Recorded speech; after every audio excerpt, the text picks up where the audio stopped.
सूरत के अठवा पुलिस थाना क्षेत्र में हत्या की वारदात। मकाई पुल के पास रवि बाटी नामक 26 वर्षीय युवक की हत्या कर दी गई। अज्ञात व्यक्ति ने युवक पर लकड़ी से हमला कर उसे मौत के घाट उतार दिया। घटना को अंजाम देने के बाद हत्यारे मौके से फरार हो गए। अठवा पुलिस मौके पर पहुंची।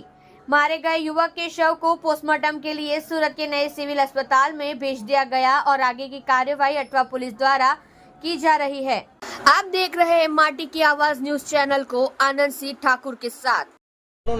મારું નામ વિકાસભાઈ વિનોદભાઈ નાયકા છે। વિકાસભાઈ ક્યાં રહેવાનું, શું ઘટના બની? મારું અહીંયા જ રહેવાનું છે, અહીંયા નાનપુરામાં।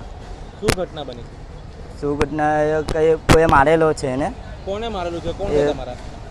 અમારા મામા છે રવિ, એ કોઈએ માર્યો આજુ લોકોને ખબર નથી પડી। તમને ક્યારે જાણ છે કે ક્યારે ઘટના બની, કેટલા વાગ્યા? 5 વાગે એરા આવેલા હતા ને 11 વાગે જેવું ઘટના થયેલું છે આનું। શું ઘટનામાં તમે શું તમને કીધું, કઈ રીતે જાણ થઈ? એ કોઈ એનો દોસ્તાર હશે ને નદી પર આવીને મને આવી રીતના કોઈએ કીધું ને યારે પછી અમે ફટાફટ દોડતા ગયા ને ખબર પડી અમને। આ ત્યાં જઈને તમે જોયું તો તમને શું જોવા મળ્યું? ત્યાં જઈને જોયું તો મગજમાં ને ગાલ પર મારેલું છે। તમારા મામાની ઉંમર કેટલી છે? આખું નામ શું છે એમનું? 30 ઉંમર છે, એનું નામ રવિ નામ છે। લગ્ન થઈ ગયા છે? બાળ બચ્ચા? હા છે, એના લગ્ન થઈ ગયેલા, 3 પોયરા છે એના। કંઈ કામકાજ કરતા હતા? એ ઉદ્ધર કામ કરતા હતા।